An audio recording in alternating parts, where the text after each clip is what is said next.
Ladakh need your help, Ladakh need your attention. आज देश का एक कोना खतरे में है और उन्हें हमारी जरूरत है। उन्हें हमारी जरूरत है क्योंकि खतरा देश के बाहर का नहीं बल्कि देश के अंदर का है। फेमस एक्टिविस्ट सोनम वांगचुक 6 मार्च 2024 को एक अनशन की घोषणा करते हैं, एक आमरण अनशन जो 21 दिनों के फेज में होगा।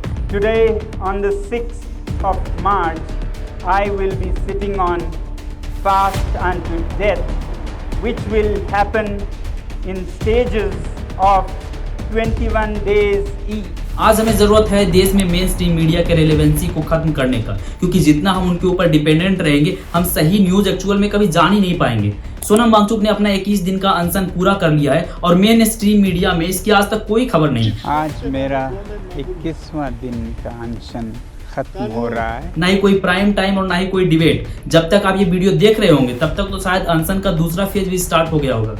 सोनम वांगचुक ने कहा है कि यह अनशन तब तक नहीं रुकेगा जब तक कि उनकी मांग पूरी नहीं कर दी जाती है। और ऐसा भी नहीं है कि आप ये बोल सकते हो कि उनकी मांग किसानों की तरह बहुत बड़ा है जिन्हें पूरा करना संभव नहीं है। लद्दाख के लोगों का 4 मुख्यतः मांग है। पहला, लद्दाख को राज्य का दर्जा दिया जाए। दूसरा, भारतीय संविधान के आर्टिकल 244 के 6th शेड्यूल के अंतर्गत लद्दाख को संरक्षित किया जाए। तीसरा, लद्दाख के लिए एक अलग लोक सेवा आयोग की स्थापना की जाए। और चौथा, लद्दाख को 2 पार्लियामेंट्री सीट दिया जाए। बता दूं कि अभी Ladakh union territory without legislative है, यानी लद्दाख में कोई भी लेजिस्लेटिव असेंबली नहीं है। लद्दाख के लोगों का कहना है कि यदि स्टेट नहीं तो कम से कम लद्दाख को यूनियन टेरिटरी विद लेजिस्लेटिव भी कर दिया जाए, जैसा मॉडल आप दिल्ली में देखते हो। साथ ही यह भी बता दूं कि करंट में अभी लद्दाख के पास मात्र 1 पार्लियामेंट्री सीट है, तो ये मांगे कोई बहुत बड़ी नहीं है। इनफैक्ट बीजेपी ने तो 2019 के मैनिफेस्टो में तीसरे नंबर पर ही लिखा था कि इलेक्शन जीतने के बाद वे लद्दाख को 6th शेड्यूल के अंतर्गत सुरक्षित करेंगे, परंतु 24 के इलेक्शन होने वाले हैं और बीजेपी की तरफ से इस पर कोई भी बड़ा कदम नहीं लिया गया। इसी के विरोध में 3 फरवरी को लेह शहर के पोलो ग्राउंड में एक बहुत बड़ा प्रदर्शन देखा गया। इस प्रदर्शन में लद्दाख के लगभग 30,000 लोग एक साथ आकर केंद्र सरकार के सामने अपना मांग रखा। यदि आपको ये 30,000 का नंबर कम लग रहा है तो आपका थोड़ा सा कंफ्यूजन दूर कर देता हूँ। इमेजिन कीजिए कि लखनऊ के सड़कों पर 2.5 करोड़ लोग एक साथ प्रदर्शन कर रहे हो। सोच के देखिए कितना खतरनाक नजारा होगा वो। वैसा ही कुछ लद्दाख में भी था, क्योंकि 3 फरवरी को लद्दाख के लगभग 10 से 12% आबादी एक साथ आकर प्रदर्शन किए। जब इतनी बड़ी मात्रा में प्रदर्शन होता है तो मुद्दा मामूली नहीं हो सकता। इस वीडियो में आपको आगे पता चलेगा कि क्यों यह प्रदर्शन सिर्फ लद्दाख के लिए नहीं बल्कि पूरे देश के लिए जरूरी है, क्यों हमें और आपको साथ में आकर लद्दाख के लिए आवाज उठाना चाहिए और क्यों मोदी गवर्नमेंट अपने मैनिफेस्टो में किए वादे को ही पूरा नहीं कर रही है। वीडियो में आगे बढ़ने से पहले थोड़ा सा समय निकालकर इस वीडियो को लाइक कर दीजिए। यदि चैनल पर नए हैं तो चैनल को सब्सक्राइब करके बेल नोटिफिकेशन भी ऑन कर दीजिए। अब आते हैं वीडियो की ओर। तो ऐसे तो लद्दाख का इतिहास बहुत ही गौरवपूर्ण रहा है, परंतु हम उतना गहराई में नहीं जाएंगे। हम आजादी के बाद तक की स्थिति देख लेते हैं। 1947 में जब भारत का विभाजन हुआ तब सभी रियासतों के पास 3 विकल्प थे। भारत के साथ आ जाए, पाकिस्तान के साथ चले जाए या तो फिर स्वतंत्र रह ले। उस समय के जम्मू कश्मीर के राजा हरि सिंह ने तीसरा विकल्प चुना और स्वतंत्र रहने का फैसला किया, परंतु जल्द ही पाकिस्तानी आर्मी कबाइले के रूप में जम्मू कश्मीर पर हमला कर देती है। उस समय राजा हरि सिंह की सेना उतने मजबूत नहीं थे ताकि वो पाकिस्तानी सेनाओं का मुकाबला कर सके। गद्दी अपने हाथों से जाते देख हुए भारत से मदद मांगते। अंततः 26 अक्टूबर 1947 को राजा Hari Singh instrument of accession sign करके ऑफिशियली इंडिया का पार्ट बन जाते हैं। उस समय लद्दाख को भी कश्मीर से जोड़ दिया जाता है और 17 अक्टूबर 1949 को आर्टिकल 370 के अंतर्गत उसे विशेष राज्य का दर्जा दे दिया जाता है। उस समय तो कश्मीरियों के लिए यह फायदे का सौदा था, परंतु लद्दाख के लोगों के लिए पूरी तरह से नुकसान का। स्वतंत्रता के बाद लद्दाख में 19वीं कुशोक बकुला रिनपोचे, जो कि लद्दाख के अंतिम स्वतंत्र राजा के प्रत्यक्ष वंशज थे, वो एक बड़े चेहरे के रूप में उभरे। आजादी के बाद से ही श्रीनगर के सरकार के द्वारा लद्दाख पर उतना ध्यान नहीं दिया गया। जो फंड केंद्र सरकार के द्वारा दिया जाता था वो भी जम्मू कश्मीर वाले रीजन में ज्यादा स्पेंड होता था। लद्दाख को उसका मात्र कुछ हिस्सा मिलता था। यही कारण था कि लद्दाख के लोग शुरुआत से ही कश्मीर से अलग होना चाहते थे और अपने लिए एक अलग यूनियन टेरिटरी की मांग कर रहे थे। कम फंड मिलने की वजह से बकुला रिनपोचे ने 1952 में राज्य विधानसभा में दिए अपने भाषण में भी इसका खुलकर विरोध किया। समय के साथ 1974 में लद्दाख को टूरिज्म के लिए खोल दिया गया। भारत सरकार के इस एक स्टेप ने लद्दाख के लोगों के आर्थिक और सांस्कृतिक जीवन को पूरी तरह से बदल के रख दिया। लद्दाख प्रकृति का एक ऐसा अजूबा है जो सिर्फ दिखने में ही नहीं बल्कि सांस्कृतिक तौर पर भी सुंदर है। यही कारण है कि टूरिज्म खोलने के बाद वहां पर बहुत सारे टूरिस्ट जाने लगे, जिसके कारण लद्दाख की अर्थव्यवस्था में अच्छा खासा उछाल आया। वैसे तो लद्दाख के लोग 6th शेड्यूल और कश्मीर से अलग होने की मांग शुरुआत से ही करते आ रहे थे, परंतु 1989 में इसके लिए वहां एक आंदोलन भी देखा गया। उस समय तो लद्दाख के लोगों को ऑटोनोमस हिल डेवलपमेंट काउंसिल मिला था जो लद्दाख के डेवलपमेंट के लिए डिसीजन लेते थे, परंतु आज प्रेसिडेंट रूल लगने के बाद वो भी शक्तिहीन हो गया। वो एक डायलॉग है ना कि आसमान से टपके और खजूर पर अटके, वही आज लद्दाख के साथ हुआ है। यहाँ से थोड़ा सा यदि फास्ट फॉरवर्ड करें तो आता है साल 2019, जब केंद्र सरकार ने आर्टिकल 370 को जम्मू कश्मीर से हटा दिया।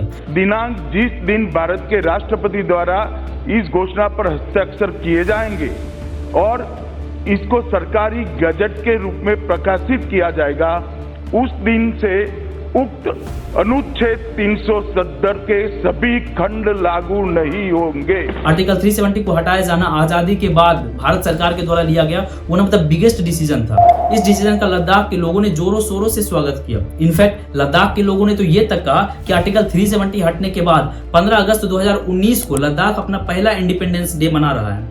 एक सपना जिसके लिए लद्दाख के लोग कई दशकों से संघर्ष कर रहे थे, वह पूरा हुआ। साथ ही लद्दाख को फिर से जम्मू कश्मीर से अलग कर दिया गया और उसे एक यूनियन टेरिटरी बना दिया गया। इस फैसले से लद्दाख के लोग खुश तो थे, परंतु लद्दाख के लोगों के सामने एक और चुनौती आई। अब भारत के सभी लोग वहां जमीन खरीद सकते थे, वहां लोग अपना बिजनेस सेटअप कर सकते थे, बड़ी बड़ी कंपनियां वहां माइनिंग कर सकती थी। पर अब सोचिए कि जिस तरह से लद्दाख का सेंसिटिव इन्वायरमेंट है, लद्दाख की संस्कृति है, क्या वे लोग इस बदलाव के लिए तैयार हैं? कि आपको नहीं लगता कि लद्दाख के इन्वायरमेंट को, वहां की संस्कृति को इससे खतरा हो सकता है? इसी खतरे को देखते हुए वहां के लोगों ने लद्दाख को 6th शेड्यूल के अंतर्गत सुरक्षित करने की मांग की। सवाल आता है कि आखिर ये 6th शेड्यूल है क्या और क्यों यह जरूरी है लद्दाख के लोगों के लिए? तो बेसिकली 6th शेड्यूल भारतीय संविधान के आर्टिकल 244 में ट्राइबल कम्युनिटी को दिया गया एक प्रावधान है, जो शेड्यूल्स और ट्राइबल कम्युनिटी के लिए एक ऑटोनोमस डिस्ट्रिक्ट काउंसिल बनाता है। इसके तहत राज्य के राज्यपाल को यह अधिकार होता है कि वह वहां के इंडिजिनस कल्चर को बचाने के लिए संपत्ति का उत्तराधिकार, विवाह एवं तलाक तथा सामाजिक रीति रिवाजों जैसे कुछ मामलों में कानून बना सकती है। साथ ही अपने जियोग्राफिकल कल्चर को बचाने के लिए भूमि, जल, जंगल, कृषि आदि पर भी कानून बना सकती है। यहाँ ये बताना जरूरी है कि माइनिंग वगैरह के लिए कानून राज्यपाल ही बनाते हैं। याद कीजिए, आज से लगभग 1 साल पहले जोशीमठ के साथ क्या हुआ था। The most horrific visuals of Joshimath. Joshimath saw rapid sinking of 5.4 centimeters. नीचे धसक रहा वो पूरा, ऊपर कम नीचे पूरा जमीन जा रही। इतना भय था कि लोगों ने कहा जीवन बच गया, हम सड़क तक आ गए। Joshimath, the city which serves as Lord Badrinath's winter residence, is sinking.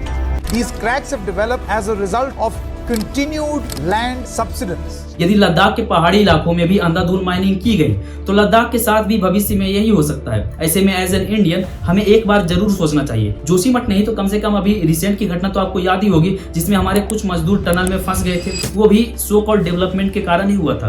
कुछ लोग आपको यहाँ पर ये कहते हुए मिल जाएंगे कि ऐसे में तो लद्दाख का डेवलपमेंट ही नहीं होगा, परंतु सच तो यह है कि लद्दाख के लोग डेवलपमेंट के खिलाफ नहीं है, बल्कि उनका कहना तो ये है कि यदि कोई डेवलपमेंट किया जाता है तो वो लद्दाख के लोगों की मंजूरी से होना चाहिए। ये नहीं कि डेवलपमेंट ही नहीं होना चाहिए, क्योंकि यदि लद्दाख के लोगों के मंजूरी से डेवलपमेंट होगा तब एक लिमिट में सब कुछ होगा, जिससे लद्दाख के नाजुक पर्यावरण को कोई क्षति भी नहीं पहुंचे।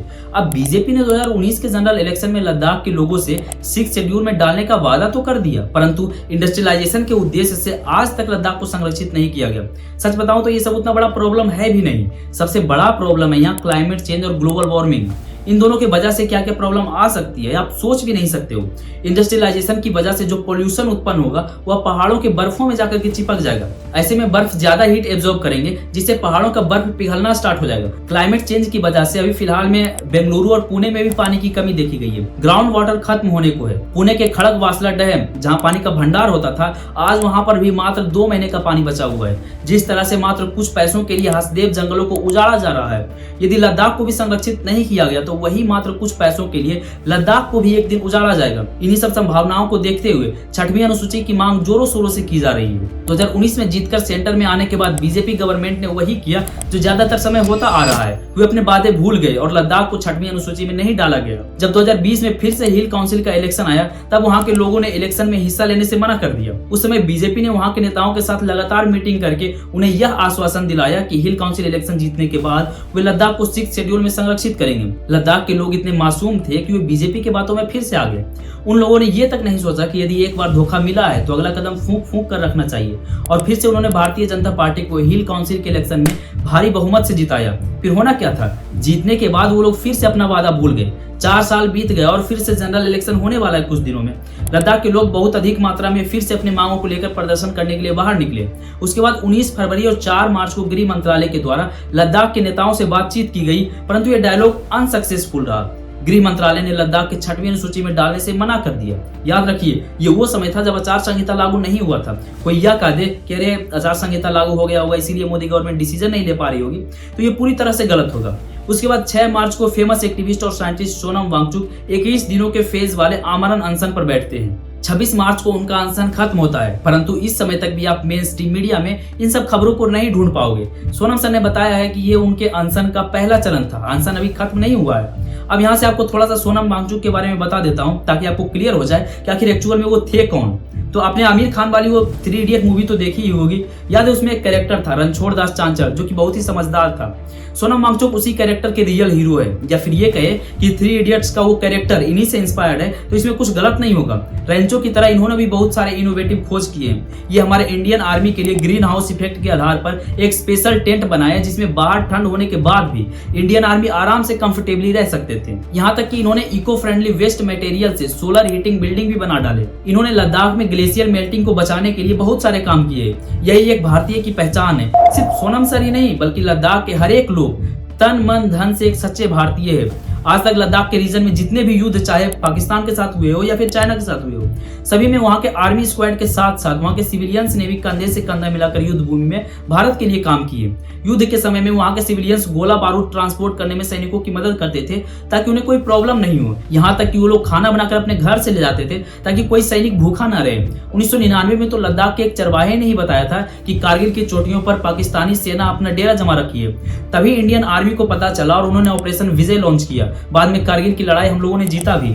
यदि इस जीत का एक छोटा सा श्रेय लद्दाख के लोगों को दिया जाए तो इसमें कुछ गलत नहीं होगा, परंतु आज वही लोग अपने अधिकारों के लिए सड़कों पर है। तो ऐसे में हमारी ये ड्यूटी हो जाती है कि हम उनके साथ खड़े रहें जिन्होंने हमारे देश के लिए इतना कुछ किया है। थोड़ा सा उनके अधिकारों के लिए हम लोग भी कुछ करें। सोनम वांगचुक के नेतृत्व में जो ये आंदोलन हो रहा है, ऐसा नहीं है कि पहली बार हो रहा है। आज से लगभग 1 साल पहले 21 जनवरी 2023 को सोनम वांगचुक एक अनाउंसमेंट करते हैं। भारत और दुनिया की जनता का ध्यान लद्दाख के नाजुक जलवायु और यहाँ के ग्लेशियर्स, पिघलते हुए ग्लेशियर्स पर आकर्षित करने के लिए मैं खुद एक सांकेतिक अनशन पर बैठने जा रहा हूँ जो कि 5 दिन का होगा, गणतंत्र दिवस 26 जनवरी से। परंतु 26 जनवरी को जब वो हंगर स्ट्राइक की शुरुआत करने के लिए एक टेंपल में पहुंचे, तब वहीं उसे पुलिस के द्वारा पकड़ लिया गया और उसे हाउस अरेस्ट में डाल दिया गया। मैं आपको एक अपडेट दूं कि मैं अभी हाउस अरेस्ट में हूँ।